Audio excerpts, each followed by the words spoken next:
Nous qui sommes le peuple de Dieu, nous devons comprendre que nous sommes dans cette période de l'histoire dont il est question dans la prophétie qui se trouve dans la deuxième lettre de Paul aux Thessaloniciens, dans le chapitre 2 et le verset 3, où il est dit ceci, que personne ne vous trompe en aucune manière, car ce jour-là ne viendra pas que l'apostasie soit arrivée d'abord, et que l'homme de péché soit révélé, le fils de perdition.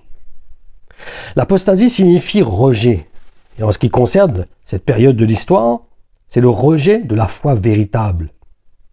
Et nous devons savoir que la prophétie que nous avons lue est en rapport aussi avec celle qui se trouve dans l'Apocalypse, au chapitre 12 et au verset 17. Lisons cela. Alors, furieux de dépit contre la femme, le dragon s'en alla faire la guerre au reste de ses enfants, c'est-à-dire à ceux qui obéissent aux ordres de Dieu et qui rendent fidèlement témoignage à Jésus. Il se posta et s'établit sur le rivage sablonneux de la mer. N'oublions pas la promesse que Dieu a faite à Abraham. Et je vous encourage à lire ce qu'elle exprime dans le livre de la Genèse, au chapitre 22 et dans le verset 17.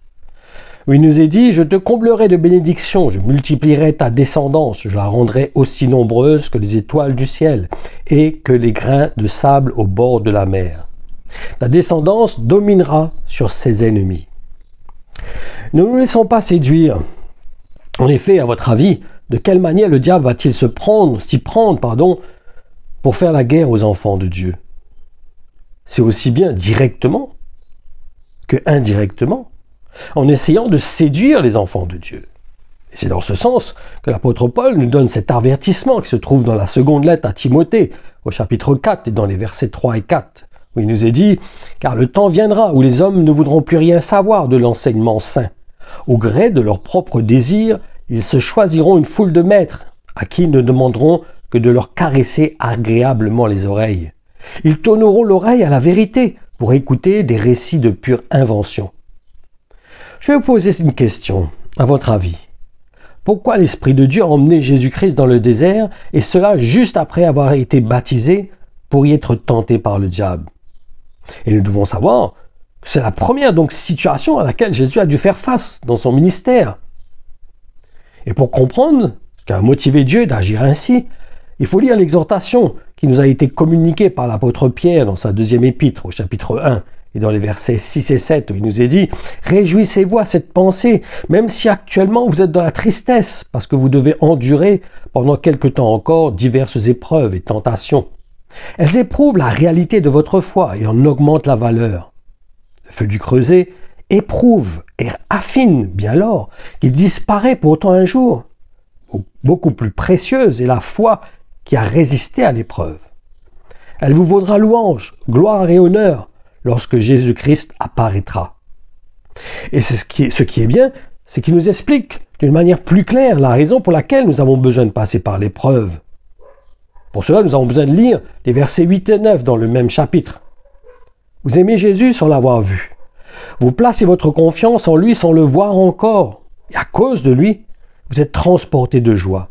D'une joie inexprimable qui porte en elle le reflet de la gloire céleste, car vous êtes assurés de remporter le salut de vos âmes comme prix de votre foi. Et il y a malheureusement pas beaucoup de chrétiens qui comprennent le cœur de Dieu en tant que Père, parce que s'il est vrai qu'il est animé par l'amour, il est aussi accompagné de sa justice. C'est pour cela que le Saint-Esprit a fait mourir Ananias et Saphira. C'est un exemple. Parce que le cœur de Dieu, c'est qu'il n'y ait rien qui fasse obstacle à l'acquisition du salut auquel nous avons eu accès. Mais si nous lui tournons tête en résistant aux différents témoignages du Saint-Esprit dans notre cœur, nous prenons dans ce cas le risque de perdre notre héritage. C'est ce que nous explique Jésus dans l'évangile de Matthieu au chapitre 12, dans le verset 2. Si quelqu'un contredit le Fils de l'homme, il recevra le pardon. Mais si quelqu'un contredit la conviction intérieure que lui donne l'Esprit Saint, cela ne lui sera pas pardonné, ni dans la vie présente, ni dans le monde à venir. Du reste, un véritable enfant de Dieu va comprendre que son Père peut le corriger. Il ne va certainement pas se rebeller. Au contraire, il sera dans cette démarche de chercher à comprendre pourquoi Dieu lui résiste. Il est bon de voir cela. Ce que dit là l'auteur des Épîtres aux Hébreux au chapitre 12 et les versets 7 et 12 à ce sujet. Les corrections que vous avez endurées servent à votre éducation. Supportez-les donc, elles prouvent que Dieu vous traite en fils. Quel est le fils que son père ne corrige pas? Si vous étiez dispensé de la correction, qui est le lot de tous les vrais fils, vous ne seriez pas des enfants légitimes, mais des bâtards. D'ailleurs, nos parents terrestres ne nous corrigent-ils pas? Cela a contribué à notre bien et nous les respectons d'autant plus. Ne voulons-nous pas, à plus forte raison, nous soumettre à notre Père céleste pour apprendre à vivre? C'est comme lorsque l'Esprit de Dieu a poussé aussi l'apôtre Paul à interpeller les responsables de l'église de Corinthe. Et cela venait de ce qu'ils avaient accepté qu'un frère de l'église vive avec la seconde femme de son épouse. Et le résultat a été que ce frère a été exclu de l'église. Et cela était malgré tout la manifestation de l'amour de Dieu, mais selon la justice, et non celle de l'homme.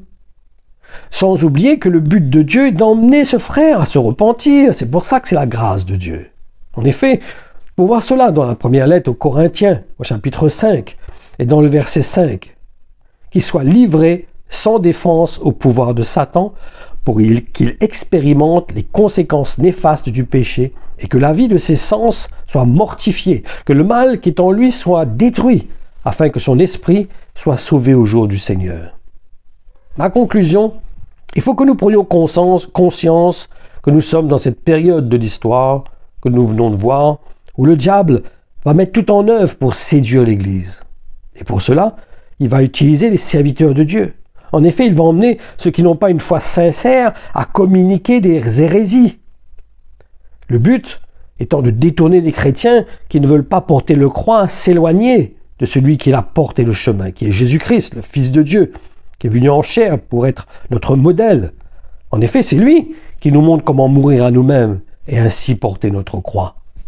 Le véritable message emmène le chrétien à porter sa croix, à mourir à lui-même, pour manifester les sentiments de Dieu, l'amour de Dieu accompagné de la justice de Dieu.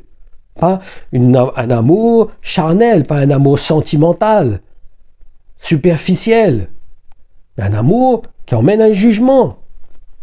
Donc comprenons le cœur de Dieu, saisissons que nous sommes un temps de l'histoire vraiment sérieux où le diable a une autorisation, comme nous dit l'Apocalypse, d'éprouver d'une manière plus forte les chrétiens, où ils seront ébranlés dans leur foi.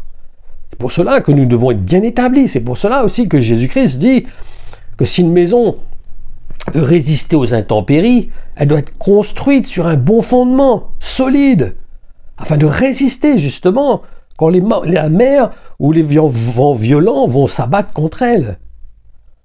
Et c'est pour cela que Dieu veut nous établir dans sa parole. C'est pour ça aussi que nous devons vraiment nous tourner vers des serviteurs de Dieu qui communiquent cette parole telle que l'ont transmise les premiers apôtres, afin que nous soyons bien établis, bien fondés, et que nous puissions résister fermement aux attaques du diable, aux séductions du diable, aux tentations du diable.